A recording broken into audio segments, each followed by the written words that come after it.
Good Monday morning. We are back in New York, and we've got a Super Bowl champion. The Kansas City Chiefs do it again.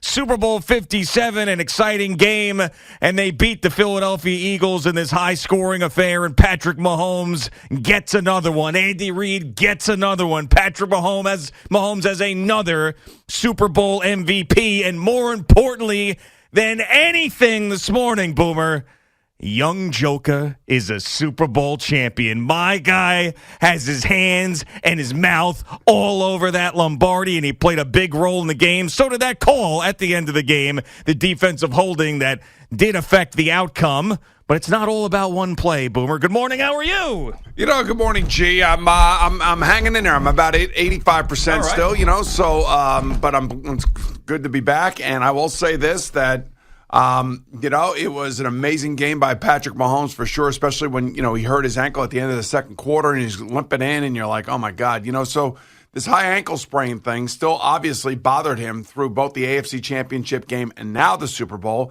And, it's one of those injuries where, you can come out and as long as nobody's tweaking it and you're not tweaking it the wrong way, you could play on it with stability and you can feel really strong about it.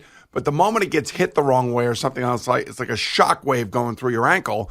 And I think that's most likely what happened to him. And because of the elongated halftime, I think he was able to calm down a little bit. And maybe I doubt they gave him any sort of shot or anything in the ankle, but I'm sure that they did do some treatment to it during halftime. And maybe that elongated halftime helped him out. But man, he was unbelievable in the second half.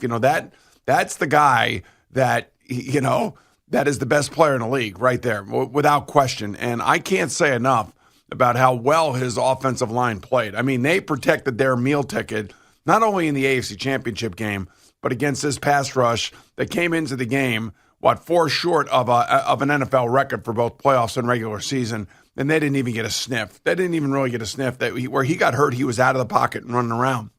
But he is just on a different planet than everybody else. I mean, he plays differently. I can't say enough about him. And then, his humility after the game is really what truly makes him great. He gets up there, they give him the MVP, and he wants to say thank you to his entire teammates. He wants to say thank you to Andy Reid. And the way that, Kelsey talks about Andy Reid and everybody talks about Andy Reid and just how much they all appreciate each other, gives you a real understanding of how great he is as not only a player, but a person and a leader. Yeah, and I really started to believe that it was going to be the Chiefs, and I picked the Chiefs after I saw Patrick Mahomes do what he did against the Bengals on that high ankle sprain. And I said, this is just, he's not going to be denied this year. And if they had lost this Super Bowl, it would have been, wow, they really missed out on a lot of opportunities, Andy Reid and Patrick Mahomes, during his prime. This is another missed opportunity. It just didn't feel like it was going to happen. And the reason why is Patrick Mahomes on that run in the fourth quarter where he's basically giving everything that he has for that 18 yards where he scrambles. That was the fastest I think I've ever seen that guy run in his life. And he does this with the injury, and he just was not going to be denied. And then the first half, he really didn't have opportunities because the Eagles played essentially a flawless first half. I mean, you got to remember, so the Chiefs score a defensive touchdown. Right. So that takes a possession away from them. Mm-hmm. And then, of course, Kadarius Toney has that long punt return in the second half off of that poor punt. And, that essentially takes an entire 70 yards away from them.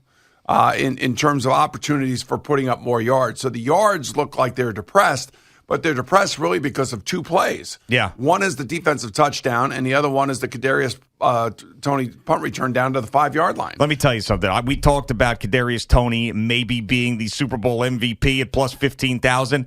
If he had gotten into the end zone on that punt return, I believe that he had a real shot of winning the Super Bowl MVP because it would have taken away another touchdown from Mahomes. Yes. So he wouldn't have had the 3. He would have just had 2. He only threw for whatever it was. It wasn't a ton of yardage. Yeah, because he didn't have because he lost yards. And he scored another touchdown. So you would have had the biggest play in the game, the first ever punt return in the history of the Super Bowl for a touchdown. And he had another touchdown on top of that, even though he had really no yards receiving. There was a chance he could have done it. Yeah. Plus 15,000. So when you think about losing a possession in the first half because of the touchdown on defense, and then that long run punt return by Kadarius Toney, this is why the numbers seem depressed for the offense of the Chiefs, man. But I'm telling you, that offensive line was unbelievable. I mean, they didn't get anywhere near him. This is a team that basically assaulted the two quarterbacks in the previous two games, Brock Purdy and, of course, Daniel Jones. They did that in Philadelphia. This is a neutral site and everything else. It's a little bit different. I don't know what to tell you other than the fact that, everybody's going to look at that Bradbury call. And I think I kind of agree with Greg Olson. It feels like, for those of us who have played the game, it feels a little ticky-tacky. But Bradbury said after the game, look, it was I grabbed him. I didn't think they were going to call it in that situation. They did call it in that situation. Called Cheffers, the referee, basically said after the game in the pool report that it was a grab, it was a hold. I think we all know it was a hold. The question is, did it rise to the level of calling it at that moment? Now, well, I mean, it definitely affected the outcome of the game. There's no two ways about it, and it wasn't that egregious to me. They hadn't called a holding, I think, the entire football game until that moment. I think that's the thing that's frustrating. But just like the AFC Championship game, we were talking about the calls that happened there. I mean, think about these opportunities for the Philadelphia Eagles. They went 3 and out in the fourth quarter when they had the football. Yeah. And that was the first time that happened. Obviously, the Jalen Hurts fumble for a touchdown.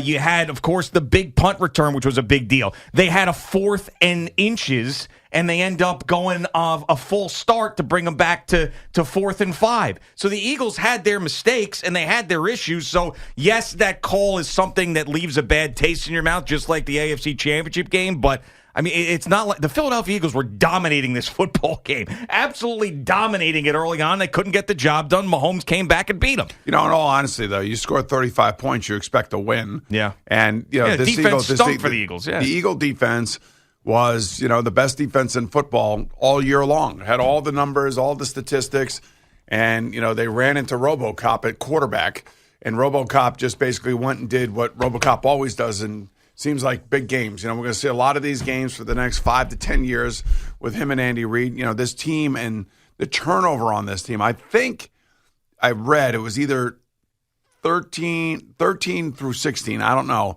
players left from the previous Super Bowl. So they've had 2/3 of their roster has been turned over since the last Super Bowl.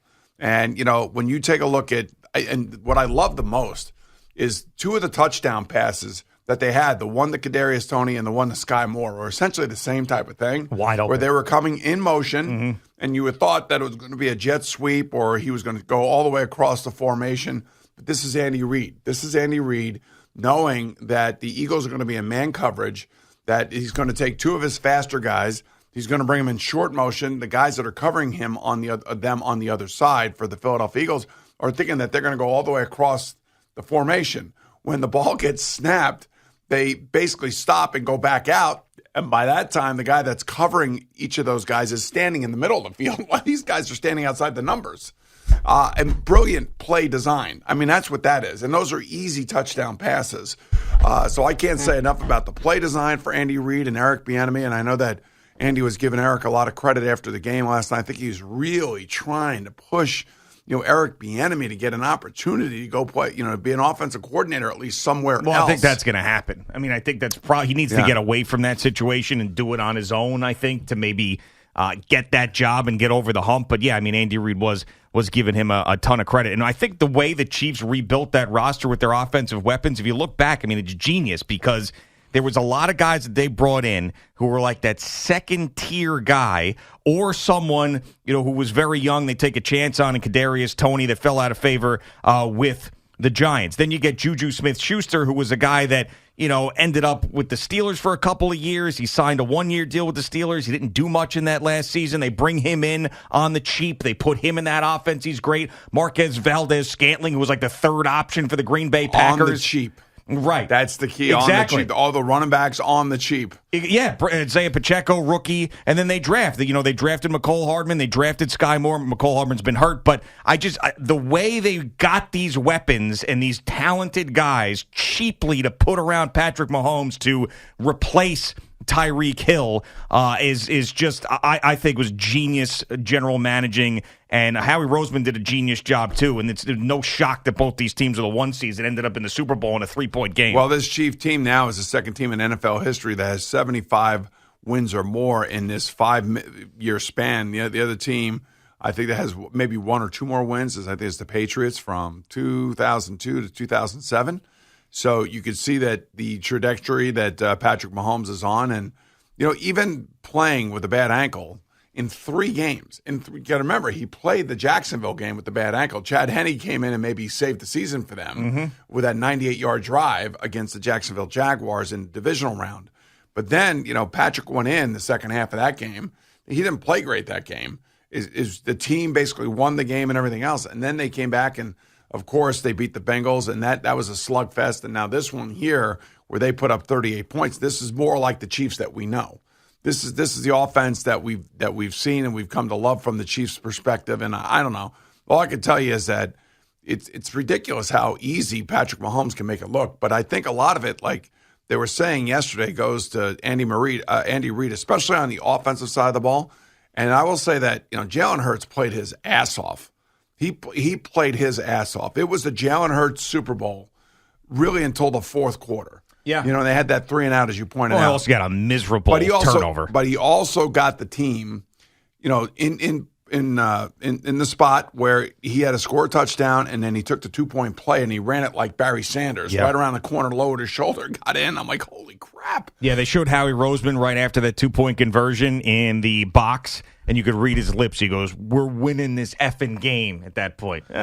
I can't say enough about the way that Jalen Hurts played. These two teams were phenomenal. It's heartbreaking for the Eagles, but guess what? You won a Super Bowl in 2017 in one of the most miraculous games ever. So it's not like it's that much heartbreaking for an Eagle fan. It sucks. You want another one, but my Lord. Did you feel like there were any replays or anything that you felt like, I didn't like the whole Dallas Goedert situation because it's just weird when they decide to use the expedited replay or not. Yeah. And then, Andy Reid has to use a challenge. I don't blame him using the challenge at that point, but then it ends up being a lost challenge and a lost timeout. Right. So it's like, if I were a coach or I were in charge of that challenge flag, I would be very confused as to when to use it, when not to use it, and when they were going to use the expedited replay. But I think Andy Reid, even though they lost the challenge and they lost the timeout, did the right thing by checking that because that was a critical play at that point. And by the way, it was a great play. Yeah. That was a great catch. It was a tremendous throw. And as Greg Olson said,